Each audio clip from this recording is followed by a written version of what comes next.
အင်းလေလံပွဲတွေကနေရရှိတဲ့ဈေးတွေကခေတ်ကာလပေါက်ဈေးနဲ့ရှင်မဲ့ဆိုရင်အများကြီးနည်းနေတာမို့နိုင်ငံတော်အတွက်အခွန်နစ်နာမှုတွေရှိနေပါတယ်ဒီသတင်းကိုတော့ဆိုရပေးပို့ထားပါတယ်ရှင်ဩဂုတ်လ24ရက်နေ့မွန်းလွဲမှာလင်းမျက်နှာမြို့နယ်ထဲမှာရှိနေတဲ့အင်းလုပ်ငန်းနဲ့ပတ်သက်တဲ့ပြဿနာတွေကိုဖြေရှင်းဖို့အတွက်အထွေထွေအုပ်ချုပ်ရေးမှုရုံးကိုရောက်လာတဲ့လင်းမျက်နှာမြို့နယ်အမှတ်1တိုင်းဒေသကြီးလွှတ်တော်ကိုယ်စားလှယ်ကအင်းလေလံဈေးနဲ့ပတ်သက်ပြီးအခုလိုပြောခဲ့တာပါပြီးသွားတဲ့ကာလတစ်လျှောက်လုံးအင်းသားကြီးတွေအနေနဲ့အင်းဈေးတွေကိုနည်းဖို့အတွက်တက်ဆိုင်ရာတာဝန်ရှိသူတွေကိုလက်လာပါပေးတာတွေနောက်ပြီးတော့ပန်ကြီးပေးပြီးတော့လက်ပြန်ကိုဖယ်ရှားတဲ့နည်းနဲ့ဆောင်ရွက်ခဲ့တာဒီကြောင့်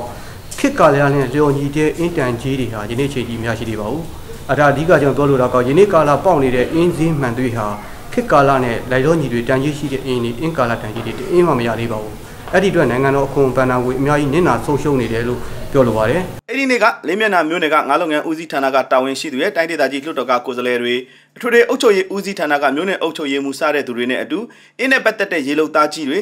အင်းသားအစုအဖွဲ့တွေမျက်နှာစုံညီတွေ့ပြီးမပြေလည်သေးတဲ့ပြဿနာတွေကိုဖြေရှင်းသွားခဲ့ပါတယ်အဲ့လက်ကျန်အင်းညှိနှိုင်းတဲ့နေရာမှာအဲ့ရင်းစဲအင်းကိုခမောရောင်အင်းကို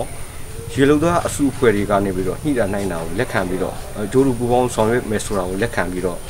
ရေလူသားကြီးတွေကနေပြီးတော့အင်းသားကြီးတွေကနေပြီးတော့လက်မခံတာပါARD တိုင်းဒေသကြီးအစိုးရအဖွဲ့ကတာဝန်ရှိသူတွေအနေနဲ့အင်းတွေနဲ့ပတ်သက်ပြီးအင်းသားကြီးတွေကပဲလက်ဝဲကြီးအုပ်ထားတဲ့ပုံစံကနေဒေသခံခြေလုံသားအစုအဖွဲ့တွေလောက်ကိုင်းစားတောက်လို့ရအောင်စီစဉ်ဆောင်ရွက်ပေးနေတာပါဒါပေမဲ့ထိရောက်မှုမရှိသေးပဲနှီးမျိုးစုံနဲ့အင်းသားကြီးတွေလက်ထက်ကိုအင်းလုတ်ပိုင်ခွင့်တွေရောက်ရှိနေတယ်လို့ဒေသခံတွေကပြောပါတယ်ပြည်သူတွေအတွက်ကိုစားပြုပြီးလောက်ကိုင်းဆောင်ရွက်ပေးတယ်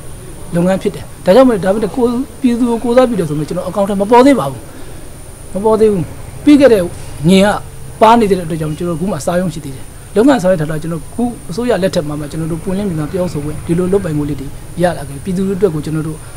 ဥဆောင်ပြီးတော့ဒီတောင်းဆိုမှုလေးတွေရလာဒါပေမဲ့ခုတည်းရတယ်ဆိုပြီးလည်းတကယ်အကောင့်ထဲပေါ်မရောက်သေးပါဘူးလင်းမျက်နှာမြို့နယ်ထဲမှာလေလံဆွဲတဲ့အင်းပေါင်း30ရှိနေပြီးအဲ့ဒီအင်းတွေအတွက်လေလံကိုနှစ်ရဲ့ဧပြီလနဲ့မေလတွေမှာအင်းလုတ်ပိုင်ခွင့်အင်းလေလံတွေကိုစတင်ဆွဲတာဖြစ်ပါတယ်ကျွန်တော်ဆိုရပါ